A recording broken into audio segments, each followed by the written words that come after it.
semua, kali ini kita akan membahas cara pandang, penjelasan mengenai kehidupan dan kematian. Selamat menyaksikan. Pada pembahasan yang awal, kita akan membahas dua hal yang utama. Yang pertama cara pandang, dan yang kedua adalah agama. Kita akan memulai dengan pengertian cara pandang. Cara pandang menurut para ahli, yaitu People and Bailey, mengatakan, cara pandang ialah cara manusia untuk mengartikan peristiwa dan kenyataan, termasuk gambaran mengenai dirinya sendiri dan bagaimana berhubungan dengan dunia sekitar. Cara pandang menurut pengertian yang lain merupakan orientasi budaya terhadap Tuhan, kemanusiaan, pernyataan tentang sesuatu, alam, moral, alasan etis, penderitaan, dan isu filosofis lainnya. Selanjutnya, hubungan cara pandang dengan budaya itu apa? Cara pandang mewakili ide kolektif yang dibagikan oleh suatu anggota budaya mengenai bentuk akhir dari substansi realitas, yang artinya suatu gagasan yang bersama-sama digunakan dalam menghadapi kenyataan dunia. Sedangkan menurut para ahli, yaitu Hall, yang mengatakan cara pandang terjadi di bawah alam sadar kita, sehingga kita tidak sadar menyetujui cara pandang orang lain. Umpamanya cara pandang itu seperti udara yang kita hirup di luar, sangat penting dalam hidup kita, tetapi sering kita tidak terpikirkan. Lalu selanjutnya, ekspresi mengenai cara pandang itu apa? Ekspresi mengenai cara pandang adalah bagaimana kita sebagai manusia memilih cara yang sesuai dengan aturan. Cara mengekspresikan cara pandang itu dengan mengikuti apa yang kita inginkan dan apa yang kita tidak inginkan. Selanjutnya, mengapa cara pandang itu penting? Menurut salah satu tokoh, yaitu Pennington, mengatakan, jika seorang mengerti tentang pandangan suatu budaya dan kosmologi, keakuratan dapat diperoleh dalam perilaku yang terprediksi dan motivasi dalam dimensi lain. Yang artinya, cara pandang sangat penting untuk memprediksi atau mengidentifikasi perilaku orang dalam memahami dunia. Bentuk cara pandang. Cara pandang berasal dari budaya yang ada dalam diri setiap orang. Namun para ahli membagi dua bentuk cara pandang. Yang pertama, bentuk religius, yang kedua bentuk non-religius. Bentuk non-religius ada dua. Yang pertama, sekularisme. Inti dari sekularisme adalah suatu pandangan bahwa manusia dapat hidup lebih baik tanpa Tuhan. Dan penganut pandangan ini percaya sepenuhnya terhadap pengetahuan dan metode ilmiah.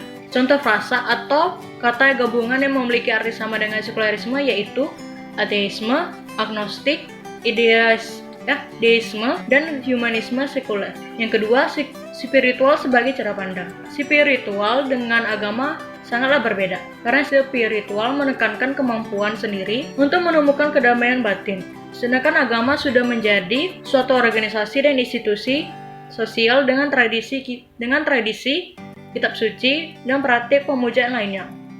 Spiritual sangat berkembang pesat hanya di wilayah Amerika saja, karena wilayah Amerika sangat melekat budaya individualismenya, berbeda dengan Indonesia yang budaya kolektifnya sangat tinggi.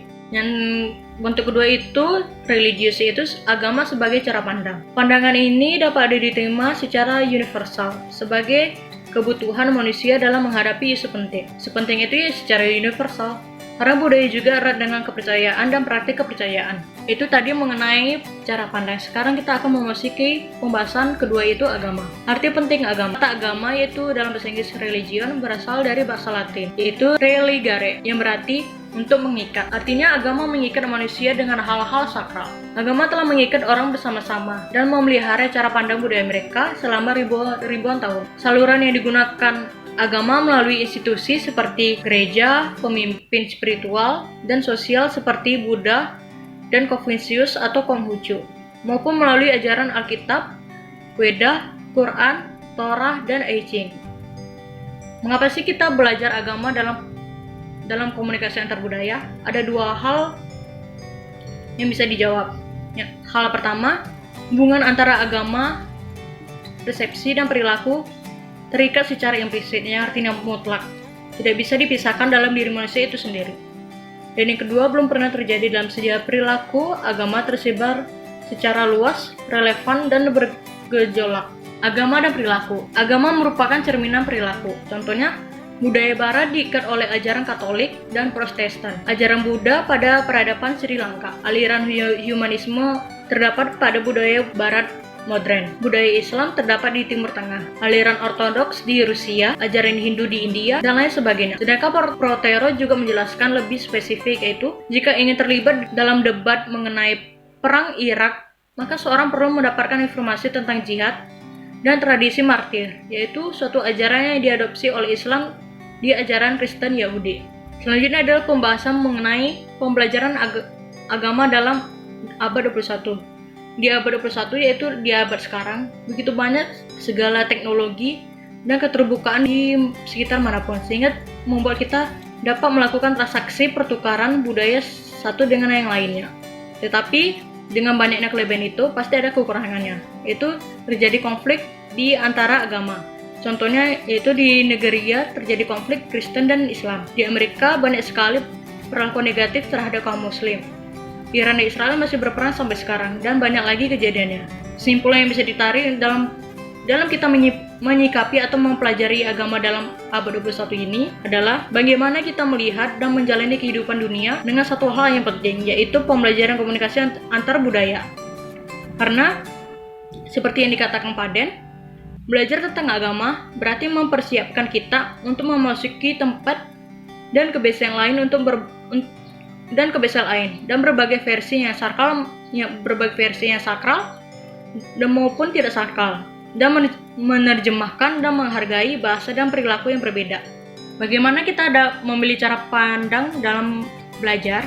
Kita tahu banyak sekali ribuan agama, ibadah, gerakan, filsafat, dan lainnya. Bagaimana kita dapat memilih orientasi untuk mudah dipelajari? Melalui hasil penelitian dalam buku komunikasi lintas budaya yang kita punya,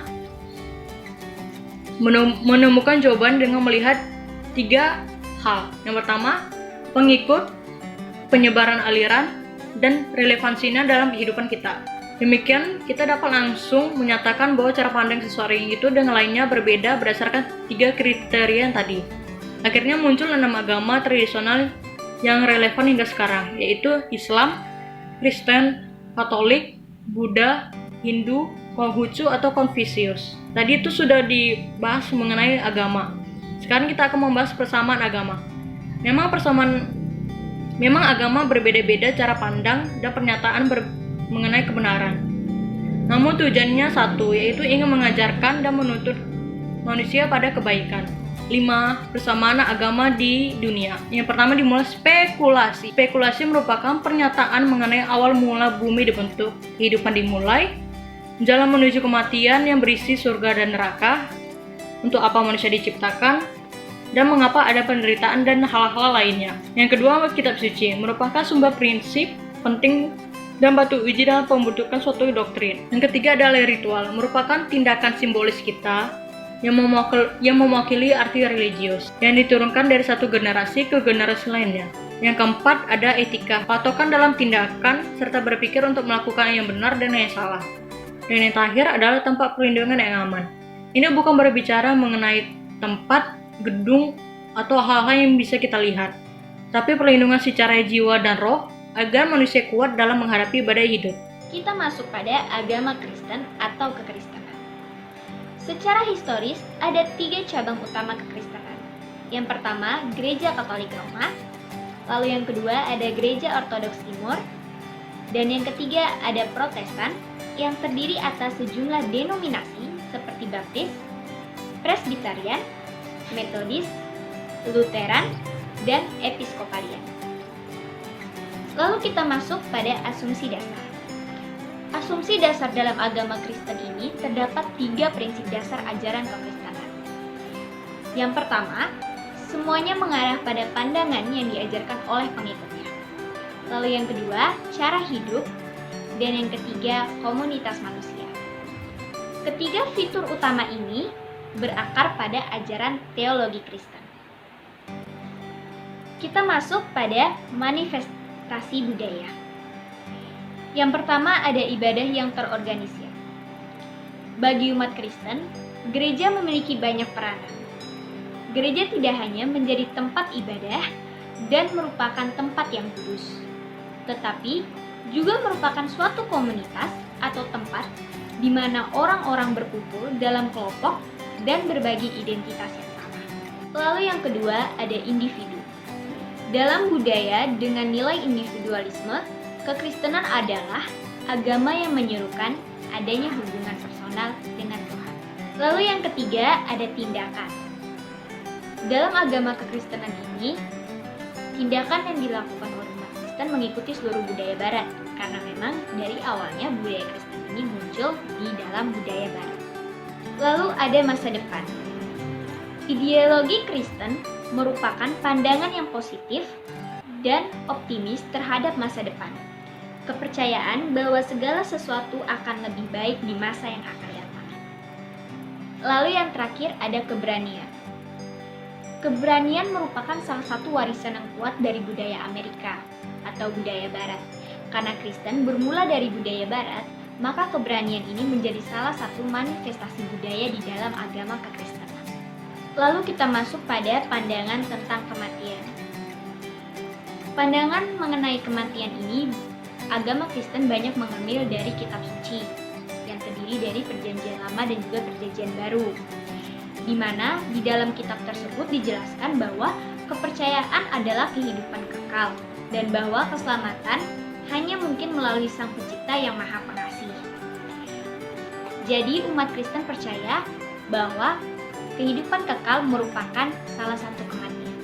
Kita masuk pada agama Yahudi. Yang pertama ada asumsi dasar. Agama Yahudi merupakan salah satu dari agama dunia yang monoteis, seperti agama Kristen dan Islam.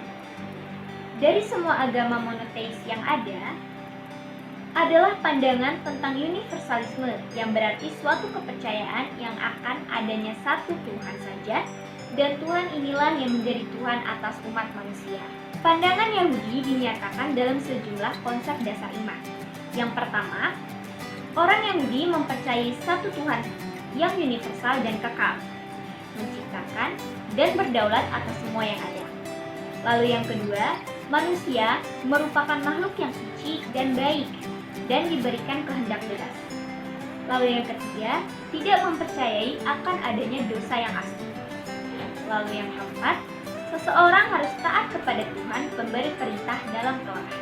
Lalu yang kelima, seseorang dapat bagaimanapun untuk berbuat dosa dengan. Lalu kita masuk pada manifestasi budaya. Yang pertama ada tekanan dan penyiksaan. Salah satu manifestasi yang masih bertahan dalam tradisi agama Yahudi merupakan sejarah ribuan tahun yang berisi tentang tekanan dan penyiksaan. Lalu yang kedua, ada belajar. Penulis esai Yahudi dan penyair Elie Wiesel mengutip pepatah bangsa Yahudi. Adam memilih pengetahuan dibandingkan keadilan. Nah, ungkapan ini menggarisbawahi bahwa kecintaan belajar telah menjadi tanda agama dan bangsa Yahudi. Bangsa Yahudi, menurut mereka, keluarga merupakan tempat ibadah dan kebaktian keagamaan.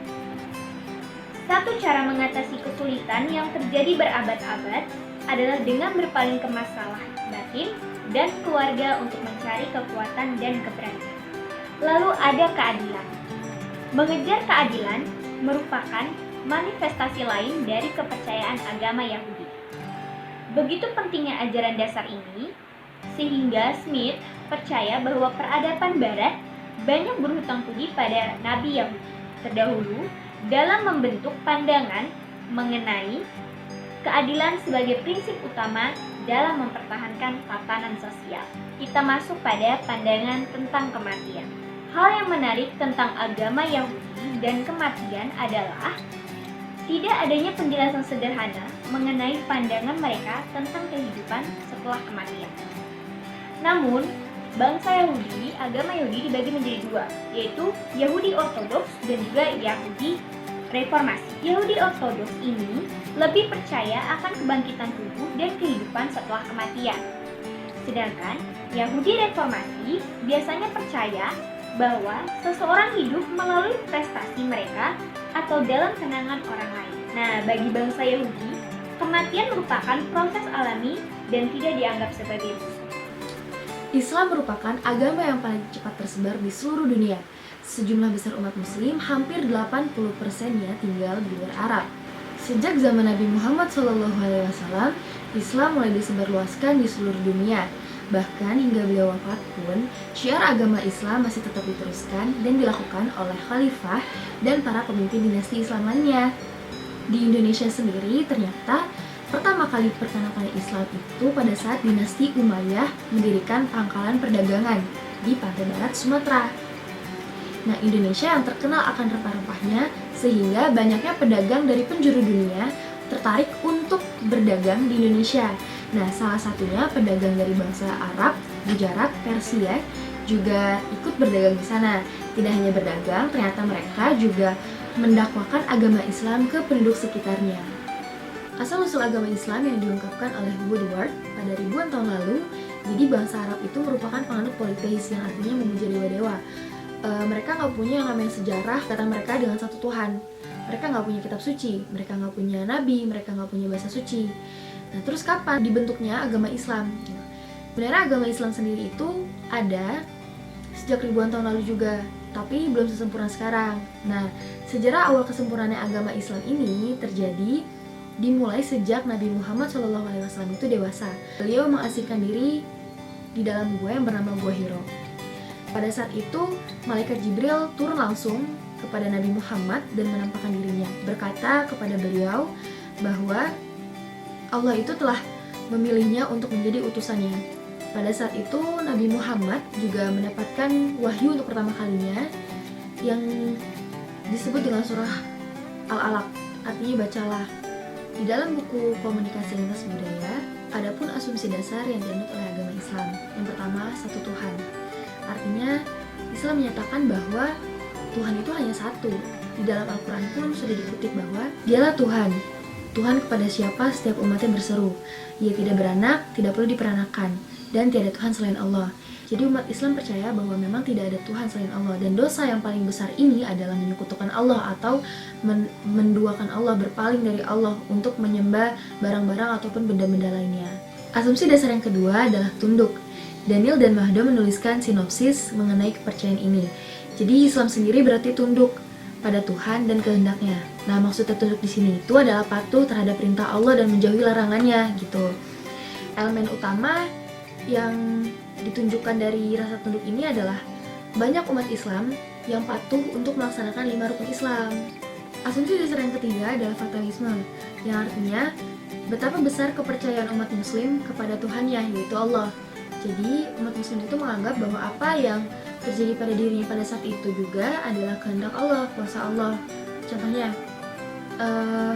dikasih penyakit, itu mereka menganggap bahwa ya udah ini takdir yang udah Allah takdirkan untuk saya gitu. Asumsi dasar yang keempat adalah penghakiman. Nah, poin penghakiman ini adalah yang paling penting bagi umat Islam. Kenapa? Karena nantinya akan tiba saatnya umat muslim itu berdiri di hadapan Allah Subhanahu wa taala dan akan dihakimi. Nah, dihakimi di sini artinya bahwa amal perbuatan kita selama di dunia itu akan ditimbang. Apakah selama kita hidup di dunia itu lebih banyak berbuat baiknya ataukah berbuat buruknya?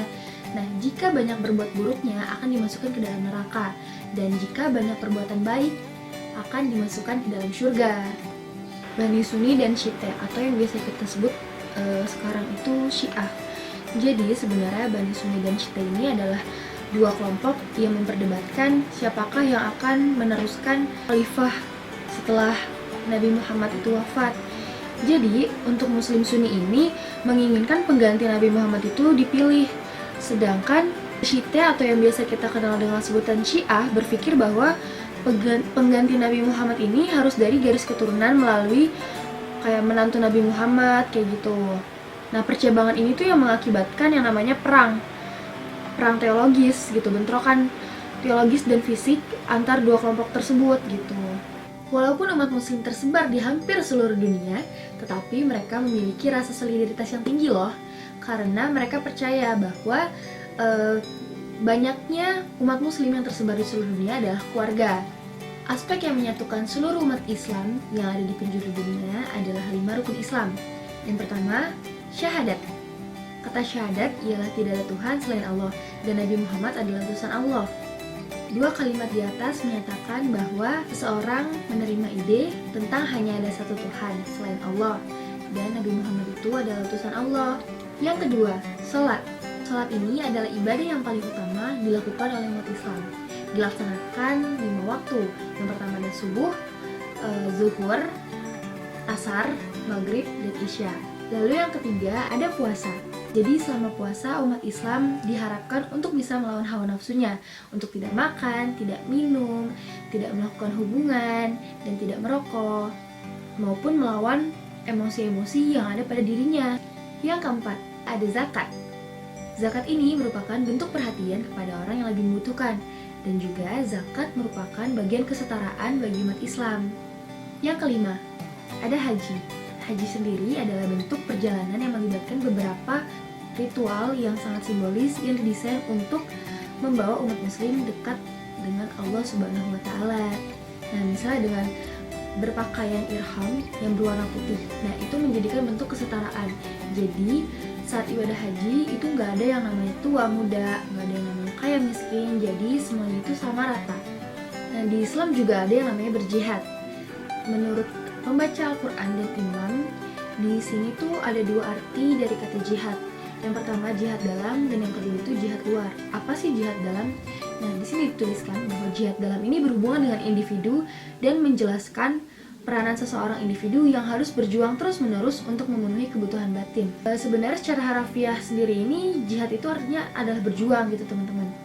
Dan merupakan yang pertama dan terutama untuk melawan hawa nafsu. Jadi jihad itu nggak cuma yang dibilang perang. Jihad itu bisa melawan hawa nafsu diri sendiri, melawan hawa malas ketika kita belajar. Ini termasuk dalam berjihad. Terus yang kedua ada yang namanya jihad luar. Di sini dituliskan mencakup semua aktivitas mempertahankan Islam. Nah, di sini mempertahankan Islam sendiri, ya memerangi musuh Allah. Tapi di dalam Islam pun jihad itu bertujuan untuk mempertahankan kehidupan manusia yang bermartabat. Jadi bukan untuk menyengsarakan apalagi untuk membunuh manusia gitu. Al-Quran. Al-Quran adalah salah satu pedoman yang paling penting bagi umat Islam. Karena Al-Quran ini adalah kitab suci umat Islam. Bagi umat muslim, Al-Quran dipercaya sebagai petunjuk hidup karena di dalamnya mengandung topik pembahasan tentang bagaimana perilaku untuk berbuat baik dan bagaimana perilaku di kehidupan sosial maupun ekonomi. Manifestasi budaya dalam Islam. Yang pertama, dalam Islam, kehidupan agama dan sosial itu tidak bisa dipisahkan. Karena Islam mengajarkan umatnya untuk saling melengkapi dalam kehidupan sosial, ekonomi, politik, etika, maupun spiritual dengan sebaik-baiknya. Manifestasi budaya Islam yang kedua ada gender. Kenapa harus gender? Karena di dalam Al-Quran terdapat penulisan tentang wanita.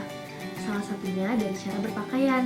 Cara berpakaian muslimah yang baik ialah menjulurkan jilbabnya hingga menutupi dada. Dan juga berpakaian secara sederhana di depan publik. Manifestasi budaya dalam Islam yang ketiga adalah kesenian dan arsitektur. Salah satunya kaligrafi. Karena Islam sangat menekankan penggunaan dari warna, pola, dan bentuk geometris. Nah, kebanyakan kaligrafi ini juga mengandung frasa dan ungkapan dari isi Al-Quran. Pandangan Islam mengenai kematian. Nantinya umat Islam yang akan ada di hari penghakiman, dia akan dibangkitkan kembali dari alam kuburnya, disertai dengan peristiwa alam yang sangat dahsyat, yaitu hari kiamat. Nantinya mereka juga akan dihakimi sesuai dengan perbuatan masing-masing yang sudah dicatat dalam buku amalan mereka yang dicatat oleh malaikat. Nah, disinilah penghakiman Allah yang akan menentukan bahwa manusia itu akan bisa masuk surga atau ke neraka. Jadi maksudnya adalah pandangan Islam mengenai kematian ini adanya kehidupan setelah kematian. Nah, kehidupannya ini adalah hari kebangkitan. Hindu merupakan agama yang tua di dunia dengan jumlah pengikut 1 miliar yang 80% berasal dari India. Tetapi tidak memungkinkan negara lain juga mengikuti agama ini. Budaya Barat juga mengikuti agama ini, tetapi mereka tidak menetapkan agama ini sebagai suatu kepercayaan maupun institusi, karena mereka menganggap agama Hindu terlalu banyak aturan dari dewa-dewa, dan mereka beranggapan agama Hindu hanya mengajarkan satu hal dan bisa menyesatkan mereka karena banyaknya bentuk ritual, mitos, dewa-dewa, gerakan-gerakan pemujaan, kesenian, dan musik. Jadi asal-usul agama Hindu ini juga tidak bisa ditetapkan secara kronologis. Karena agama Hindu lahir sebelum adanya tulisan. Yang kedua, tidak ada pendiri atau penggerak agama ini, sehingga tidak bisa ditetapkan secara kronologis. Tapi dalam teori sejarah, agama Hindu lahir 4000 tahun yang lalu, yaitu suku Arya datang ke Indo Utara yang berkulit terang untuk menyerang India Utara. Setelah mereka pindah ke lembah sungai Indus, mereka berbaur dengan orang-orang pribumi. Akibatnya orang-orang pribumi menyerap berbagai budaya, tradisi, mitos, dan simbol-simbol. Kitab suci agama Hindu tidak seperti yang lainnya, sebab Weda yang artinya sendiri pengetahuan, dan isi Weda itu mengenai catatan-catatan agama itu sendiri. Dan Weda juga menekankan 4 kumpulan ritual. Asumsi dasar agama Hindu yang pertama mengenai konsep ketuhanan. Agama Hindu tidak mengenal yang namanya Tuhan itu seperti yang memiliki nama, gender, maupun manifestasi lainnya. Makanya oleh karena itu, agama Hindu banyak memuja-muja alam, hewan-hewan maupun dewa-dewa. Karena mereka tidak memiliki konsep bahwa Tuhan itu memiliki gender, nama, dan lain sebagainya. Yang kedua, realitas tertinggi mereka. Realitas tertinggi agama Hindu juga merupakan yang paling unik, karena mereka menganggap realitas dunia ini ada, tapi hanya untuk sementara waktu. Sedangkan realitas tertinggi sebenarnya adalah menjadi manusia bebas. Dan yang selanjutnya adalah Brahman. Pandangan tentang Brahman yaitu merupakan orang yang tertinggi dalam agama Hindu, yaitu merupakan orang yang paling suci. Selanjutnya, agama Hindu juga bisa menemukan pribadi mereka, yaitu dengan cara meditasi. Dengan meditasi ini, mereka dapat memperoleh realitas tertinggi sebenarnya, yaitu di nirwana. Selanjutnya adalah manifestasi budaya, yaitu yang pertama dengan cara hidup yang lengkap. Karena agama Hindu juga mempengaruhi kehidupan seseorang dengan yang lainnya. Agama Hindu mempercayai banyaknya dewa. Dan selanjutnya adalah konsep dharma. Arti dharma itu sendiri adalah kewajiban. Jadi mereka akan mendahulukan kewajiban yang seharusnya tanpa harus meminta haknya dulu. Dharma ini lebih tepatnya tanggung jawabnya terhadap masyarakatnya juga. Yang selanjutnya adalah yang terkenal itu 4 tahapan hidup. Agama Hindu memiliki 4 tahapan hidup. 4 tahapan hidup itu yang pertama pelajar, yaitu masa menuntut ilmu. Yang kedua berumah tangga, yaitu menikah dan mempunyai anak. Yang ketiga penduduk hutan, yaitu masa tinggal jauh dari rumah, itu merupakan realitas tertinggi tadi. Yang keempat petapa. Ini adalah pilihan seseorang yang tidak bergantung lagi pada manusia dan harta, sehingga bersatu dengan Brahman. Pandangan kematian menurut agama Hindu, mereka beranggapan tubuh kita ini bisa mati, dan sehingga tubuh kita ini disebut jubah yang usang. Tetapi jiwa mereka itu tidak pernah mati. Oleh karena itu mereka mempercayai akan adanya reinkarnasi, sehingga mereka akan berbuat sebaik-baiknya hingga nanti saatnya mereka mati, mereka akan reinkarnasi sebagai orang yang baik, orang yang kaya yang sesuai dengan keinginan mereka. Dan mereka juga percaya akan adanya karma, yaitu segala sesuatu yang kita perbuat akan berbalik kepada kita. Sehingga jika orang di sana mati yang beragama Hindu, mereka akan dibakar dan abunya itu akan disebar di Sungai Gangga. Asal-usul agama Buddha. Nah, agama Buddha didirikan oleh Pangeran India bernama Siddhartha Gautama sekitar tahun 563 Masehi. Menurut Clark, Siddhartha menjadi Buddha dan sadar dalam satu penglihatannya ketika ia sedang bermeditasi. Kemudian, ia mengajarkan apa yang telah dipelajarinya kepada murid-muridnya. Setelah kematiannya, pesan-pesan disampaikan oleh murid-muridnya. Dan lebih dari 600 atau 700 tahun kemudian, agama Buddha tersebar ke Asia Tenggara, Cina, dan Korea. Selanjutnya ada asumsi dasar. Pertama, Buddha menjelaskan bahwa ia bukanlah Tuhan, namun hanyalah orang biasa yang memperoleh pencerahan. Yang kedua, Buddha menjelaskan bahwa setiap individu memiliki potensi untuk mencari kebenaran masing-masing, dan Buddha tidak pernah berspekulasi mengenai surga, neraka, atau bagaimana dunia ini dijadikan. Selanjutnya ada manifestasi budaya. Yang pertama, ketidakmungkinan bahasa. Menurut agama Buddha, bahasa dianggap menyesatkan dan memperdaya jika dikaitkan dengan kebenaran. Yang kedua ada ketidakpermanenan. Buddha pernah menuliskan, salju turun di atas sungai, putih dan hilang selamanya. Hal tersebut adalah cara ia menjelaskan tentang ketidakpermanenan segala sesuatu. Yang terakhir ada karma. Menurut umat Buddha, kata karma digunakan untuk menunjukkan tindakan atas kemauan sendiri dalam bentuk perkataan, perbuatan yang baik atau jahat, dan akan menghasilkan akibat atas perbuatan itu sendiri. Selanjutnya, pandangan mengenai kematian. Menurut agama Buddha, kematian merupakan akhir dari fenomena yang bersifat sementara. Sedangkan kematian bukanlah akhir dari segalanya karena itu adalah masa transisi ke kehidupan yang lainnya. Nah, selanjutnya ada ajaran Konfusius. Pentingnya tokoh ini dituliskan oleh Karl Marx. Konfusius merupakan tokoh yang paling berpengaruh dalam sejarah Asia, bukan karena pendapatnya terhadap pemerintah, namun untuk ajarannya mengenai hubungan dan tingkah laku yang pantas. Selanjutnya ada asumsi dasar. Yang pertama, anggapan bahwa manusia pada dasarnya adalah baik, namun hanya perlu belajar melalui teladan yang baik dan benar. Nah, yang kedua, Konfusius menekankan komitmen terhadap keharmonisan sosial. Keharmonisan tersebut bertujuan untuk memenuhi kebutuhan keluarga dan sekolah yang bertujuan untuk hidup dan bekerja sama. Selanjutnya ada analek. Koleksi yang paling berpengaruh adalah analek, yang secara harfiah berarti diskusi mengenai perkataan Konfusius. Nah, selanjutnya ada manifestasi budaya. Yang pertama ada Zen atau humanisme.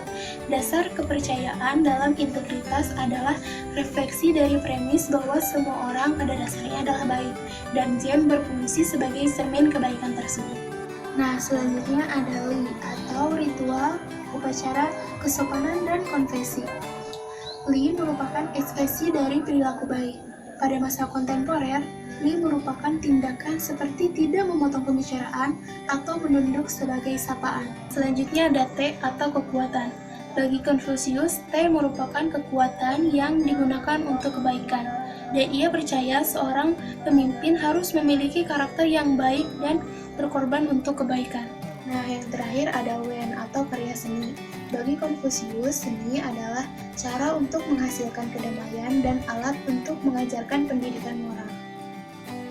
Selanjutnya ada ajaran Konfusius dan komunikasi. Ajaran Konfusius mengajarkan secara langsung dan tidak langsung mengenai pandangan tentang empati. Nah, yang kedua, ketika berkomunikasi, yang mengikuti ajaran Konfusius akan memperhatikan status dan peran hubungannya. Selanjutnya ada pandangan mengenai kematian. Ajaran Konfusius tidak tertarik pada kematian ataupun kehidupan setelah kematian. Mereka percaya bahwa kematian akan datang jika mereka telah memenuhi tanggung jawabnya. Nah, itu dia tadi penjelasan mengenai cara pandang kehidupan dan kematian. Mohon maaf bila ada kesalahan. Matur suwun. Terima kasih. Hatur nuhun. Shalom. Assalamualaikum warahmatullahi wabarakatuh.